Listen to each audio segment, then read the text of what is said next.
Hi you guys, welcome to the last week, the last video that I have to suffer through making and you guys have to suffer through watching. Yeah, you guys know how much I love these and I will really miss making these videos and then having to watch them. So, hey, so there's three things that I want to do. Highlight some things from one of your readings, look at your responses, and then set up the research paper a little bit better. For the readings, it's really just the Mackenzie reading that I wanted to mention some things because I think it's really important. The Mackenzie reading was the one about ethics from this past week, all right?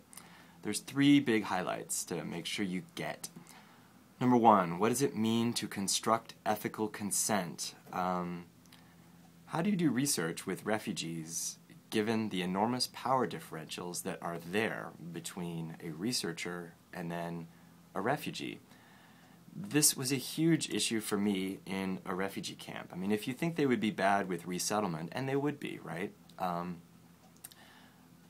try a refugee camp because, yeah, I mean, you're talking with people who have very little or considerably less than they did have, and people who all really desperately want to put their lives back together. And then you show up, you know, well-fed, relatively well-fed. If you're living there, maybe less well-fed, but then you still are able to access resources, or you're able to leave, which other people can't. You know, people would often remind me, sure, I mean, I actually arrived in a refugee camp once as a refugee fleeing violence, and when people would bring that up, they'd say, yeah, that's true, you did that. And then in the next sentence they'd say, but you could technically go home now, right? I'd be like, yeah, technically, yeah, I guess I could. So, that is a huge issue. So I was glad that Mackenzie brought it up. How to respond, issue 2, how to respond to the capacity of autonomy. That's because refugees often learn to portray helplessness in a camp.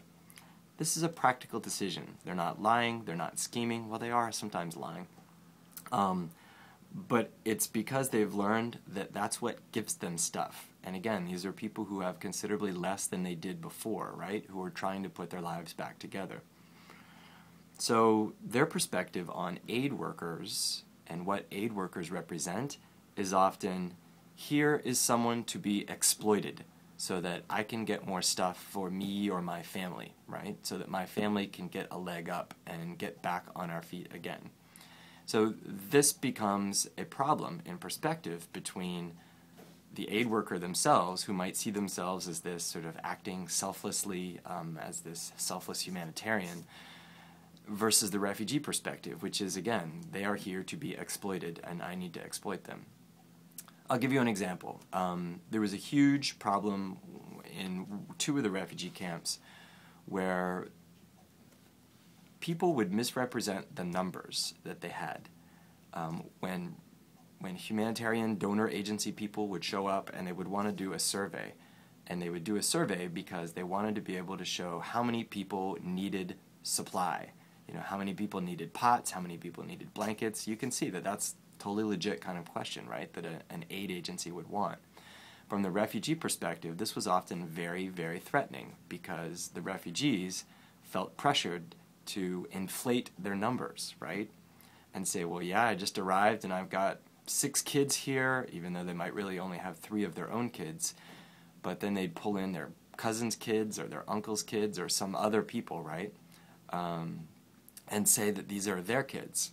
So the whole point of that is because a person who has 10 kids is going to get more supply in terms of food, donations, whatever, than a person who has 2 kids, right? And if you can get more supply, then you can sell it for cash and then use the money for things that you really need, right? Right. So it's a huge issue in every refugee situation, not just the one where I was. How do you do research that actually benefits people? Carrie, I'm so glad you brought up community-centered praxis and participatory action research. Nice job. So, for example, what I had to deal with was people, even though I would constantly tell people that I was not a member of a donor agency, I was just this university student, right, who, you know, was being sent here to look at the situation. Constantly, people just assumed, okay, you know, white guy, must be a donor person. So I would have to spend the first probably hour, anytime I would go to a new refugee camp and talk to people, I would probably spend the first hour talking to refugee camp administration type people, the chiefs or whatever, or whoever, just about listening to their needs, right? And again, I would tell people, yes, look, I'm not a donor person, but I promise I will take I do talk to them occasionally, so look, I will take your suggestions and your needs, and I will tell them about it. So this was, this was something you just had to go through. All right, responses. I love reading your all's posts. I don't know if you all realize how much better your posts have become. I went back and looked at early posts versus this past week. You guys have become smarter. Good job. That makes me happy. Corinne, you did something about Mosaic Family Services, a fantastic local agency that does a lot of really cool stuff, particularly with trafficking. And I didn't know you did social work in Singapore. That's awesome. You guys have such amazing experiences, like Raoul about your military service in Singapore. Wow, very, very cool. You asked a question about why the federal government would entrust a religious organization. 2 out of 3 of the refugee resettlement agencies in Dallas are religiously based, right? One is Catholic Charities, and the other is Refugee Services of Texas, which gives their money, their basic money, that's not from the government. They get other operating money from Church World Services. You guys, I think you might be a little bit too idealistic if you say that the government should not work with faith-based kind of organizations. And I also would not assume that faith originating means missionizing.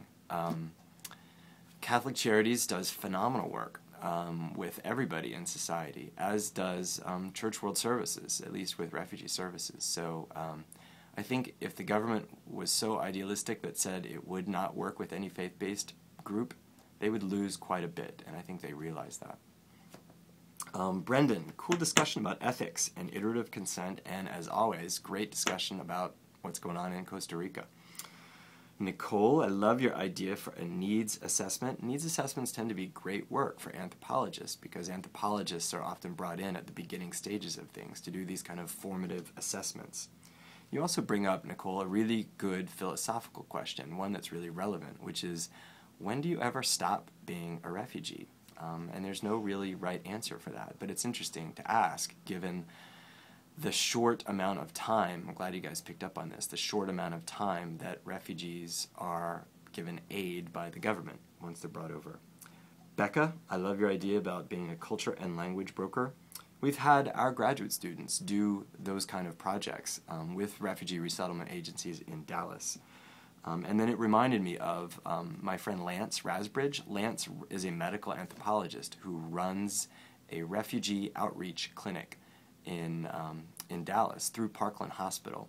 So Parkland sends Lance and this team of healthcare practitioners to apartment complexes that have high populations of refugees. And they're a great organization to get involved with. So if you are ever interested, or if any of the rest of you guys are, let me know, okay? I can put you in touch with him. Myra, how cool you got to advise your cousin after seeing Which Way Home.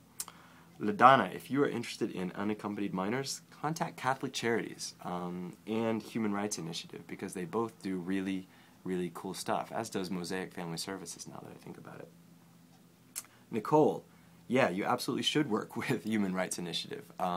We had a graduate student named Jera who did, a few years ago, she did this fantastic project where she went to the detention centers for children, or at least minors. You guys saw one of them in that Which Way Home video, the kid who made it and then got incredibly lonely and just wanted to go home. So yeah, some people call them kid jails, but yeah, so there are INS detention centers for unaccompanied minors. So Jera did this really cool project for Human Rights Initiative for them. Carrie, I love the fact that you're a Frugalista volunteer for International Rescue Committee. They are also a cool organization. We have had one student do their practicum with them. And Lindsay, as always, amazing experiences with New Zealand refugee resettlement. I'm psyched that you talked about that. And yes, in the States, agencies do actually use a lot of former refugees.